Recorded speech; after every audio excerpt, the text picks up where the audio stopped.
Hello दोस्तों, welcome back to my YouTube channel. आज के हमारी स्टोरी की शुरुआत होती है हमारे मेल लीड को दिखाते हुए, जिसका नाम है यू सेंग। ये हमारा हीरो सेंग एक बहुत ही बड़ी कंपनी का सीईओ है और साथ में काफी हॉट और हैंडसम भी। एक्चुअली इसके मॉम डैड की मौत तो बचपन में ही हो गई थी और इसीलिए उसकी दादी ने उसको बड़ी नाजों से पाला है।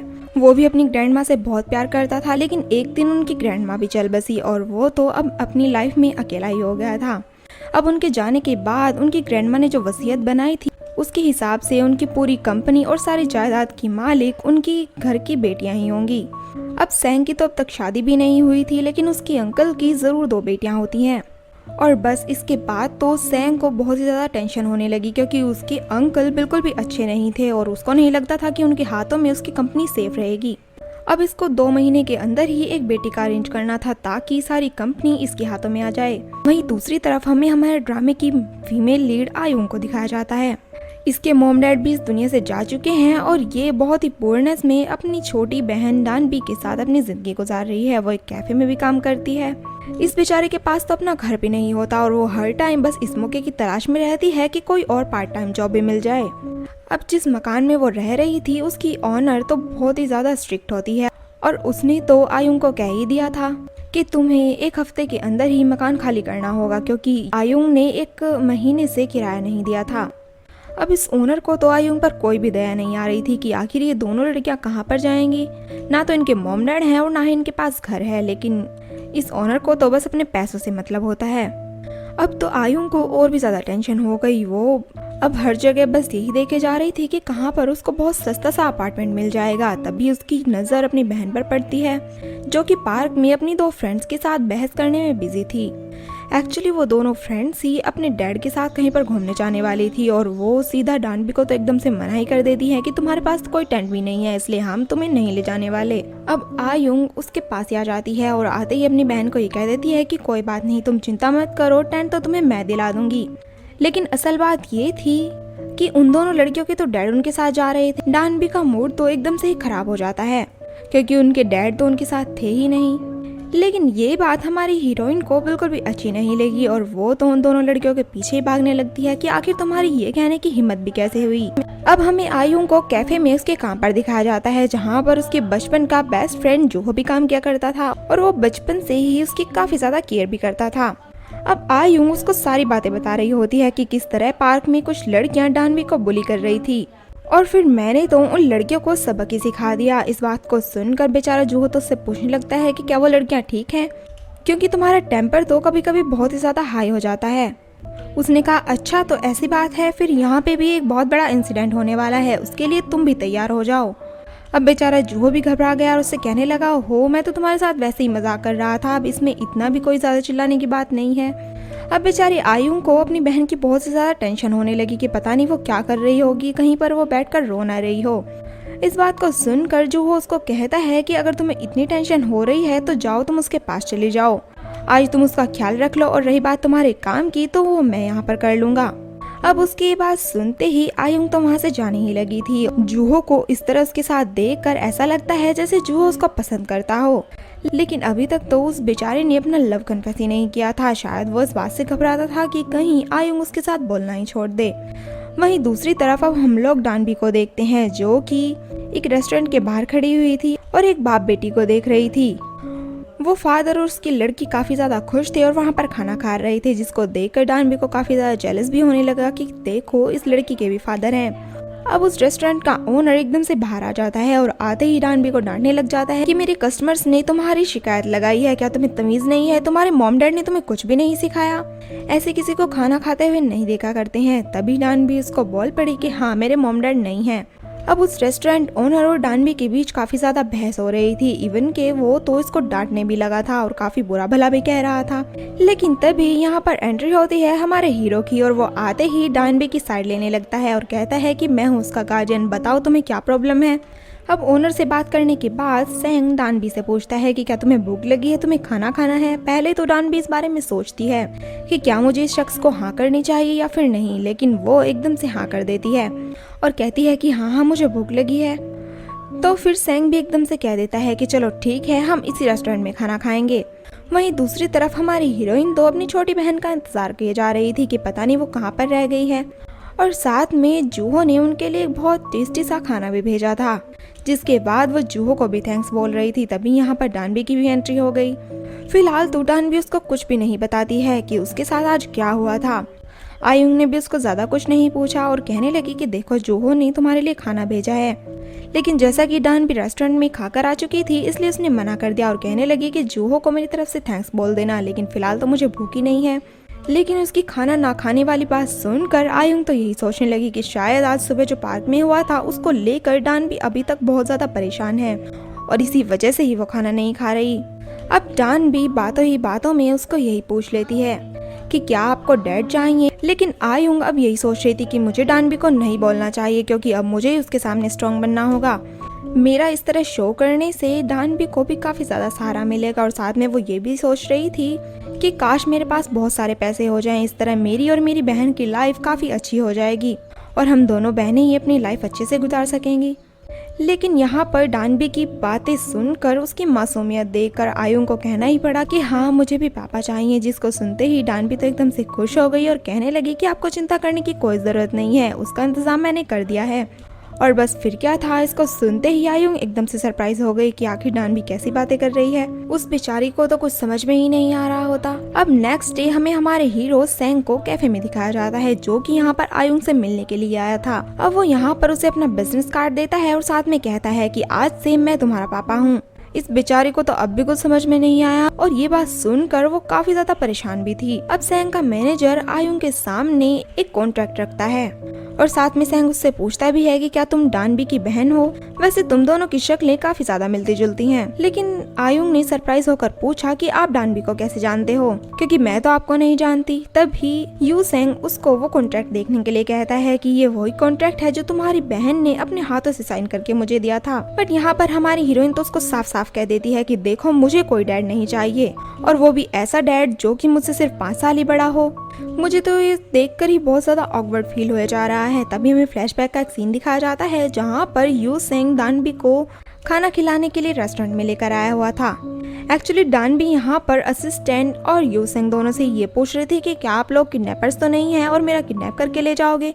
असिस्टेंट एकदम से सरप्राइज होते हुए बोला कि नहीं नहीं ऐसा कुछ भी नहीं है और वैसे भी किडनैपर्स को तो पैसे चाहिए होते हैं, हम तो पहले से ही काफी ज्यादा रिच हैं, इसलिए हमें तुम्हें किडनैप करने की कोई भी जरूरत नहीं होगी। अब सेंग उससे पूछता है कि वैसे तुम मुझे सच सच बताओ कि तुम विंडो में खड़ी होकर उन कस्टमर्स को वहाँ पर क्यों देख रही थी, कि तुम्हें सच में ही खाना खाना था। लेकिन डानबी उसको बताती है कि वैसे मुझे खाना तो नहीं खाना था, मैं पहले से ही खाना खाकर आ चुकी थी, लेकिन मैं उन बाप बेटी से काफी ज्यादा जेलस हो जा रही थी क्योंकि मेरे पापा जो नहीं है।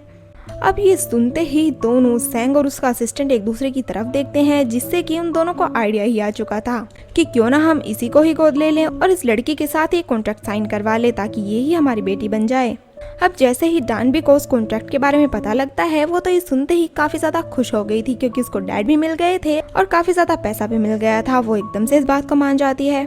अब बैक टू द प्रेजेंट, आयुंग को तो बिल्कुल भी यकीन नहीं हो रहा था जब तक कि वो अपनी बहन के हाथों से बनाया हुआ कॉन्ट्रैक्ट नहीं देख लेती है। जब उसने वो कॉन्ट्रैक्ट देखा तब वो सेंग से पूछती है कि वैसे आप मुझे अपनी बेटी क्यों बनाना चाहते हैं, आप तो मुझसे 5 ही साल बड़े हैं और लोगों को ये देखकर काफी ज्यादा सरप्राइज भी होगा और लोग काफी ज्यादा बात भी बनाएंगे, आखिर आप ऐसा करना क्यों चाहते हैं। लेकिन सेंग ने उसको कुछ भी नहीं बताया और कहने लगा कि मुझे लोगों की कोई परवाह नहीं है, मुझे किसी को अपनी बेटी बनाना है तो तुम ही क्यों नहीं। अगर तुम सच में कॉन्टैक्ट करना चाहती हो तो बिल्कुल कर सकती हो। और साथ में वो उसको अपना एड्रेस वगैरह देकर वहाँ से चला जाता है। मैं आपको पिक करने के लिए भी आ जाऊंगा। अब बेचारी आयुंग को तब भी कुछ समझ में नहीं आ रहा था कि आखिर ये लड़का इस तरह क्यों कर रहा है, क्योंकि सेंग ने तो उसको सच बताया ही नहीं होता कि किस तरह अपने अंकल के हाथों से अपनी कंपनी को बचाने के लिए वो ही टफ कदम उठाने जा रहा है। बट इस बारे में हमारा हीरो किसी से भी बात नहीं करना चाहता था, बस इसकी प्लानिंग वो अपने असिस्टेंट के साथ मिलकर करता है। एक्चुअली ग्रैंडमा की वसीयत में ऐसा तो कुछ भी नहीं लिखा था कि वो बेटी ब्लड रिलेशन वाली होनी चाहिए और बस इसी बात का फायदा हमारे हीरो को हो रहा होता है। वहीं दूसरी तरफ आयुंग बैठी हुई होती है और बस इसी बारे में सोच रही थी कि आखिर आज ये उसके साथ क्या हुआ, और ये सारी बातें उसने जूहो को भी बता दी। वहीं जूहो उसको यही कह देता है कि वैसे तुम्हें इस बारे में फैसला लेने में ज्यादा सोचना तो नहीं चाहिए, क्योंकि मुझे पक्का पता है कि तुम उसके साथ उसके घर पर रहने के लिए कभी भी नहीं जाओगी। इस बात पर आयुंग भी कह देती है कि हाँ मैंने यही सोच रखा है। और मुझे आगे इस बारे में सोचना भी नहीं चाहिए। लेकिन मन ही मन वो बहुत ही ज्यादा कंफ्यूज लग रही थी, क्योंकि उसके सामने बहुत सारी फाइनेंशियल प्रॉब्लम्स भी आ रही थी और उसके घर की ओनर ने उसको नोटिस भी दे दिया था 1 हफ्ते में उस घर से निकल जाने का। अब वो क्या करे, उसकी तो कुछ समझ में ही नहीं आ रहा होता। तभी हम नेक्स्ट सीन में देखते हैं कि वो डानबी को लेकर फाइनली सैंग की ही प्लेस पर आ चुकी थी। अब यहाँ आते ही उसको पता लगता है कि सैंग एक फैमिली की तरह ही उनके साथ रहेगा। लेकिन इस बात को सुनकर आयुंग काफी ज्यादा सरप्राइज हो गई और कहने लगे कि ये तो हमारे कॉन्ट्रैक्ट में नहीं लिखा था कि आप हमारे साथ ही रहेंगे। अब ये उस कॉन्ट्रैक्ट को खारिज करने का फैसला कर ही रही होती है कि तभी उसकी नजर डानबी पर पड़ती है। इतने बड़े घर में आकर डानबी तो काफी ज्यादा खुश लग रही थी। उसकी खुशी को देखकर अब आयुंग से रहा नहीं गया, इसीलिए वो कह देती है कि चलो कोई बात नहीं, ठीक है, मैं आपके साथ इसी घर में रहने के लिए तैयार हूँ। तभी हमें फ्लैशबैक का एक सीन दिखाया जाता है। एक्चुअली डानबी काफी ज्यादा इंटेलिजेंट थी और उसने काफी अच्छी तरह से वो कॉन्ट्रैक्ट बनाया था। और उस कॉन्ट्रैक्ट को बनाने और साइन करने के बाद ही उसने बताया कि मेरी एक बड़ी बहन भी है। और उसको सुनकर तो यू सेंग और उसका असिस्टेंट दोनों ही काफी ज्यादा सरप्राइज रह गए। उनकी शक्ल तो देखने लायक ही थी और सरप्राइज होकर सेंग उससे यही पूछता है कि तुमने ये सब हमें पहले क्यों नहीं बताया, हमें तो लगा था कि तुम एक छोटी सी बच्ची हो जो कि बेघर हो और मैं तुम्हें सहारा दूंगा। अब डानबी ने तो यहाँ पर इस तरह का काम कर दिया था कि जिसके बाद सेंग को उसकी बहन को मनाने जाना ही पड़ता और इसी वजह से वो उसके कैफे पर गया था। लेकिन कैफे के बाहर से ही जब उसने आयुंग को देखा तब तो उसे देखकर ऐसा लग रहा था कि जैसे उसे फर्स्ट साइट लव हो गया हो।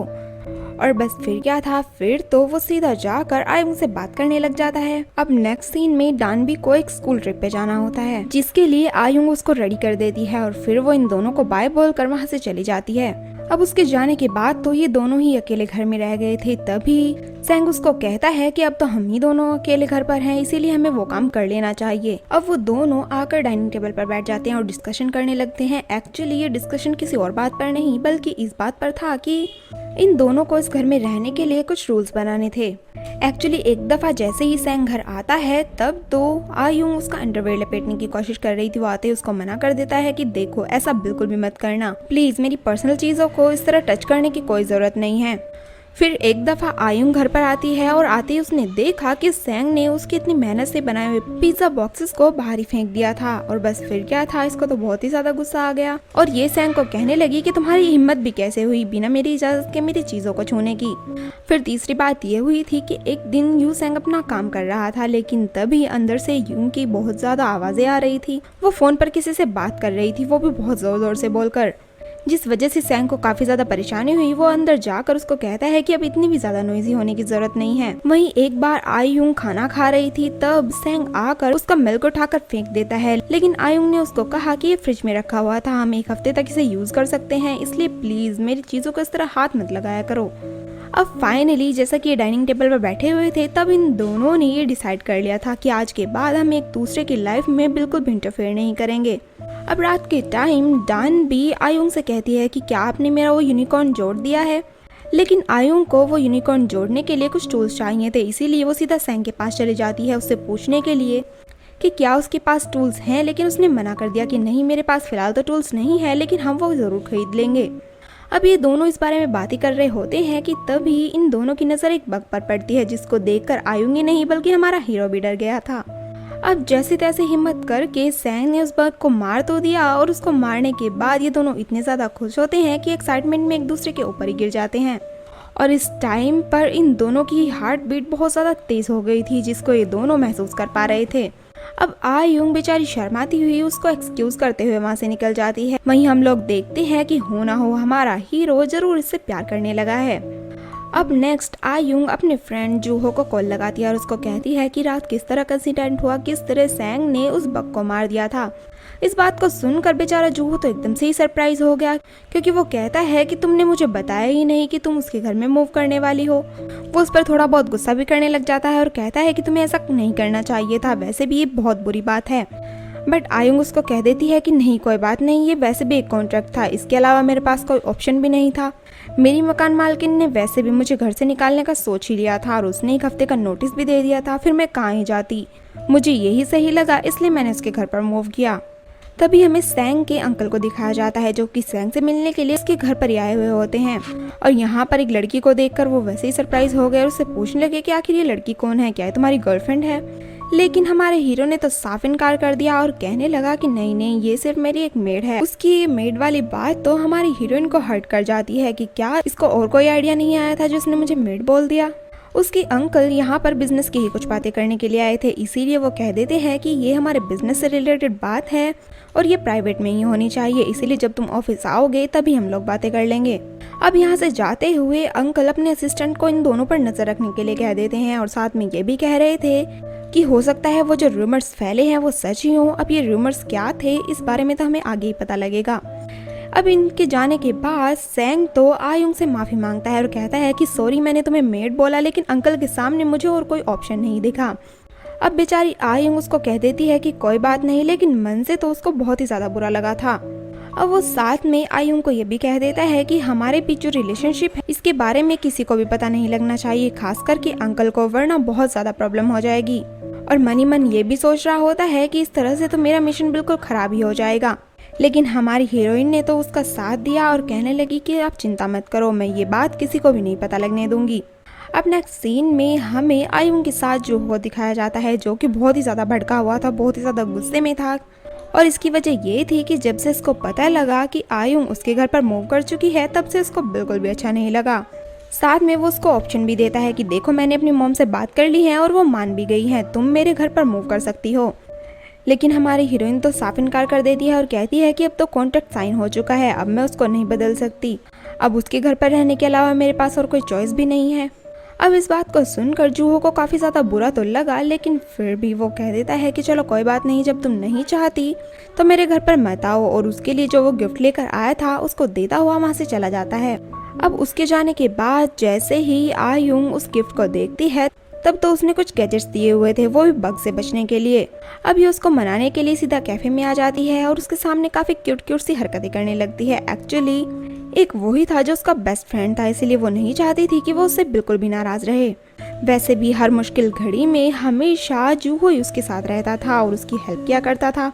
अब वो उसको बहुत मनाने की कोशिश करती है और फाइनली जूहो मान भी गया और कहता है कि चलो ठीक है, अब तुम अपना ड्रेस चेंज करके आओ और यहाँ पर कस्टमर्स को भी तो संभालना है ना। तभी वहाँ पर दो लेडीज की एंट्री होती है और आते ही वो पूछती हैं कि यहाँ पर आयुंग कौन है, और जैसे ही उनको आयुंग के बारे में पता लगा तब तो वो उसको बहुत सारे बातें सुनाने लगी और कहते हैं कि देखो तुम अपनी बहन डानबी को समझाती हो या नहीं, वो हमारी बेटियों को बुली करने की कोशिश कर रही हैं। वो उसको और उसकी बहन को बहुत बुरा भला बोलती हैं, जिस बात पर जूहो को गुस्सा आ गया और वो कहने लगा कि इसको बिल्कुल भी कुछ कहने की कोई ज़रूरत नहीं है, अगर आगे आप लोग एक लफ्ज़ भी बोले तो मैं पुलिस को बुला लूँगा, आप यहाँ से जाती हो या नहीं। वो और बस इसी बीच यहाँ पर सेंग की भी एंट्री हो जाती है और आते ही वो कहने लगता है कि मैंने सारी बात का पता करवा लिया है, मेरे पास सीसीटीवी फुटेज भी है जिसमें साफ साफ पता लग रहा है कि डानबी ने नहीं बल्कि आपकी बेटियों ने उसको बुली करने की कोशिश की। और साथ में वो उन दोनों को ये भी बोल देता है कि मैं डानबी और ये जो आपके सामने लड़की खड़ी है इन दोनों का ही गार्जियन हूँ, आगे से आपको कोई भी शिकायत हो तो मेरे सामने आकर कीजिएगा। और वैसे भी मैंने स्कूल के प्रिंसिपल से भी बात कर ली है। और यहाँ पर सेंग का ये वाला रूप देखकर तो हमारी हीरोइन जैसे इम्प्रेस होने लगी थी और उसको सेंग का ये रूप काफ़ी पसंद आता है। और रही बात उन दोनों लेडीज़ की, वो तो इन बातों को सुनकर वहाँ से चलती बनती हैं। एक्चुअली गलती तो उनकी बेटियों की ही थी। अब सेंग भी उसको घर पे आने का कहकर वहाँ से चला जाता है कि जब काम तुम्हारा खत्म हो जाए तब घर पर आ जाना। अब रात को जैसे ही आयुंग घर पर आती है तब सेंग को वहाँ पर देखकर एकदम से सरप्राइज हो गई और कहने लगी कि क्या आपका काम आज जल्दी खत्म हो गया था, आप ऑफिस से जल्दी आ गए हैं। वो भी कह देता है कि हाँ मेरा काम आज जल्दी निपट गया था इसीलिए मैं आ गया। अब वो आयुंग को लेकर मार्केट में आ गया था उसको टेंट दिलवाने के लिए और यहीं पर ही वो अपनी लाइफ की स्टोरी उसको बताने लगता है कि किस तरह बचपन में ही उसके मॉम डैड चले गए थे और उसको बड़े नाजों से उसकी ग्रैंडमा ने पाला है, लेकिन अब उसकी ग्रैंडमा भी चली गई और वो कंपनी उसने बहुत मेहनत से बनाई है। और उस वसीयत के बारे में भी उसने सब कुछ बता दिया था जो कि उसकी ग्रैंडमा बना कर गई थी। इस बात को सुनकर आयुंग को थोड़ा बुरा भी लगता है। तभी हमें फ्लैशबैक का एक सीन दिखाया जाता है जहां पर सेंग को प्रिंसिपल की कॉल आई थी। एक्चुअली डानबी ने स्कूल में अपनी बहन का नंबर नहीं बल्कि सेंग का नंबर ही दे दिया था, इसीलिए वो अपने सारे प्रोग्राम्स कैंसिल करता है और उसकी हेल्प करने के लिए चला जाता है। अब बैक टू द प्रेजेंट वो आयुंग को यही सारी बातें बता रहा था कि किस तरह उसने अपनी ग्रैंडमा की प्रॉपर्टी और अपने बिजनेस को बचाने के लिए ही उन दोनों को अपनी बेटी बनाया है। अब जैसे ही उसको सैंग की लाइफ के बारे में पता लगता है तब वो उसको दिलासा दिलाती है कि देखो मैं आपकी पूरी मदद करूंगी और इस बारे में किसी को कुछ भी नहीं बताऊंगी। तभी हम लोग देखते हैं कि हो ना हो किसी ने इनकी पिक्चर्स ली हैं और कोई इन पर नजर रख रहा है। अब नेक्स्ट डे ये लोग पिकनिक पर चले जाते हैं उसी टेंट को लेकर। यहाँ पर ये काफी खुश लग रहे थे और तभी हम लोग देखते हैं कि जो बंदा इन पर नजर रख रहा था वो कोई और नहीं बल्कि अंकल का असिस्टेंट ही है, क्योंकि उन्होंने इन तीनों पर नजर रखने के लिए जो कहा था। अब नेक्स्ट मॉर्निंग में जैसे ही आयुंग रेडी होकर अपने कैफे में काम पर जा रही थी तब तो वो बहुत ही ज्यादा खूबसूरत लग रही थी और सैंग ने जैसे उसको देखा वो तो बस उसको देखता ही रह गया और साथ में उसने ये भी कह दिया कि प्लीज आज रात काम से जल्दी वापस आ जाना, हम लोग डानपी के साथ ही डिनर करेंगे, वैसे भी हमें काफी टाइम हो चुका है। ये तो उसे ओके कहते हुए वहाँ से चली ही गई थी, लेकिन हमारा हीरो तो उससे नजरें ही नहीं हटा पा रहा था। नेक्स्ट सीन में हमें सैंग को उसके असिस्टेंट के साथ ही दिखाया जाता है। एक्चुअली ये इसके असिस्टेंट होने के साथ साथ इसका बेस्ट फ्रेंड भी था और वो अपनी सारी बातें इसके साथ शेयर भी कर लिया करता था। वो अपने असिस्टेंट को बताता है कि आज तक मुझे ऐसा कभी भी फील नहीं हुआ कि मैं किसी की केयर करूं, लेकिन अब उन दोनों लड़कियों को देखकर मुझे ऐसा फील होता है कि मुझे बस उनकी केयर करनी चाहिए। ये सुनते ही उसका असिस्टेंट भी कह देता है कि बॉस मैं भी ये बात काफी दिनों से नोटिस कर रहा हूँ कि आप अब काफी बदल चुके हैं। जैसे आप पहले कोल्ड हार्टेड थे अब वैसे बिल्कुल भी नहीं रहे। मतलब कि सैंग हमारी हीरोइन को पसंद करने लगा है। इस बारे में असिस्टेंट को थोड़ा बहुत तो अंदाजा हो ही गया था। एक्चुअली असिस्टेंट उसको काफी अच्छी तरह से जानता था और अब फाइनली सैंग डिसाइड कर लेता है कि वो हमेशा उन दोनों को अपने पास ही रखेगा। तभी अचानक से असिस्टेंट के पास एक कॉल आती है जिससे उसको पता लगा कि उन दोनों लड़कियों को अडॉप्ट करने की बात तो न्यूज में लीक हो चुकी है। इस बात को सुनकर वो बेचारा एकदम से परेशानी हो जाता है। वहीं दूसरी तरफ हम लोग आयुंग को देखते हैं जो कि अपना काम निपटाने के बाद जूहो के साथ ही वापस आ रही थी और उसको थैंक्स भी बोल रही थी कि तुम्हारी वजह से ही मुझे जॉब मिली और मैं अपनी लाइफ को काफी अच्छे से जी पा रही हूँ। अब वहाँ पर चलते हुए आयुंग के पैरों में काफी दर्द होने लगा हील्स की वजह से, इसीलिए जूहो उसके लिए जो स्लीपर्स लेकर आया था वो उसको पहना देता है और उसके बाद तो आयुंग को काफी ज्यादा अच्छा लगा। अब यहाँ पर चलते हुए जैसे ही आयुंग अपने फोन पर देखती है तब उसको भी वो न्यूज दिख गई कि किस तरह से उनके बारे में वो रूमर्स फैलाई जा रही हैं। जब ये बात जूहो को पता लगी तब तो वो उसको साफ साफ कह देता है कि अब तुम्हें उस आदमी के घर पर जाने की कोई जरूरत नहीं है, तुम मेरे साथ चलो। मैं जानता हूँ कि ये सब उसने तुम्हारी रेपुटेशन खराब करने के लिए किया है, उसको तुमसे कोई मतलब नहीं है, वो तो बस अपनी ही बड़ाई चाहता है, वो तुम्हारी कोई केयर नहीं करता है, वैसे भी उसको तुमसे क्या लेना देना। लेकिन बेचारी आयुंग कह देती है कि मुझे अपनी फिक्र नहीं है बल्कि उसकी फिक्र है, वो अपने बिजनेस को अब किस तरह से प्रोटेक्ट करेगा। ये सुनकर जूहो तो एकदम से हैरान कि क्या तुम्हें अपनी फिक्र नहीं हो रही, आखिर तुम उसको लेकर इतनी ज्यादा परेशान क्यों हो। ये दोनों यहाँ पर बातें ही कर रहे थे कि तभी यहाँ पर सैंग की भी एंट्री हो जाती है और वो कहता है कि मैं तुम्हें कितनी देर से कॉल कर रहा हूँ, तुम मेरी कॉल क्यों नहीं उठा रही हो। लेकिन जूहो यहाँ पर उसको क्लियर मना कर देता है कि अब तुम इसको यहाँ से नहीं ले जा सकते हो, वैसे भी तुमने अपने फायदे के लिए इसका यूज किया है और अब मैं तुम्हें ऐसा बिल्कुल भी नहीं करने दूंगा। वो कहता है कि नहीं तुम गलत समझ रहे हो, वैसे भी अब मैं इसको अपनी बेटी नहीं बनाना चाहता हूँ बल्कि एक वुमन की खातिर इसे अपने साथ ले जाने के लिए आया हूँ। अब वो आयुंग को अपने साथ चलने के लिए कहता है लेकिन आयुंग ने तो कोई जवाब ही नहीं दिया, इसलिए वो इतना कहकर वहाँ से चला जाता है कि मैं तुम्हारा घर पर वेट करूंगा, जल्दी से आ जाना। अब उसके जाने के बाद जूहो भी आयुंग से कह देता है कि देखो बचपन से ही मैं तुम्हें प्रोटेक्ट करते आया हूँ, हमेशा तुम्हारी हेल्प करते आया हूँ, इवन कि मुझे 7 साल हो चुके हैं, मेरे मन में तुम्हारे लिए बहुत सारी फीलिंग्स हैं, लेकिन मैं तुम्हें कभी कह ही नहीं पाया। लेकिन आयुंग उसको साफ साफ इनकार कर देती है और कहती है कि मेरे दिल में तुम्हें लेके ऐसी कोई भी फीलिंग्स डेवलप नहीं हुई और पूरी लाइफ ही हो गया तब से तुम मुझे प्रोटेक्ट करते आए हो। ये देखकर मुझे काफी अच्छा लगता है और मैं तुम्हारी काफी इज्जत भी करती हूँ। तुम मेरे लिए बहुत ज्यादा प्रीशियस हो, लेकिन सिर्फ एक बेस्ट फ्रेंड की तरह। लेकिन मेरे दिल में कोई और है, मैं उसको पसंद करती हूँ। मैं तुम्हें धोखा तो नहीं देना चाहती, बट प्लीज मुझे माफ कर देना। इसको सुनकर जूहो को काफी ज्यादा बुरा तो लगता है, लेकिन फिर वो कह देता है कि तुम्हें गिल्टी फील करने की कोई जरूरत नहीं है, और वैसे भी तुम्हें पसंद करना मेरी चॉइस थी, इसमें तुम्हारी तो कोई गलती नहीं है। और फिर वो उसको छाता थमा देता है कि देखो बारिश का मौसम हो गया है, प्लीज तुम भीगना मत। अब आयुंग भागकर सीधा सैंग के पास पहुंच जाती है और उसको वो छाता थमा देती है। वहाँ पर सैंग उसको कहता है कि अब तुम्हें चिंता करने की कोई जरूरत नहीं है, मैं हमारे रिलेशन को भी संभाल लूंगा और अपने बिजनेस को भी। अब तो तुम्हें कोई बर्डन बर्दाश्त नहीं करना होगा, मैं तुम्हें हमेशा प्रोटेक्ट करूंगा। और बस इतना सुनते ही आयुंग तो उसको किस कर लेती है और बस फिर क्या था, फिर तो सैंग अपने इमोशंस को संभाल ही नहीं पाया और वो भी उसको किस कर लेता है। फिर वो उसको समझाता है कि तुम्हें कुछ टाइम और वेट करना होगा, पहले मैं अपनी ग्रैंडमा की कंपनी को प्रोटेक्ट कर लूँ, उसको संभाल लूँ, फिर मैं सीधा तुम्हारे पास आ जाऊंगा और हमेशा तुम्हारे साथ रहूंगा। फिर ये भी ओके बोल देती है और नेक्स्ट हमें तो आयुंग को उसके कैफे में दिखाया जाता है अपना काम करते हुए। वहीं दूसरी तरफ सेंग भी बहुत ज्यादा मेहनत करता है और फाइनली उसने अपनी कंपनी को अपने हाथों में ले लिया था। उसने इस तरह का काम किया था कि अपनी कंपनी को वापस लेने में उसे अपनी कोई डॉटर लेने की जरूरत ही नहीं थी। और जब इस बात के बारे में अंकल को पता लगता है तब तो वो बहुत ही ज्यादा गुस्सा करते हैं।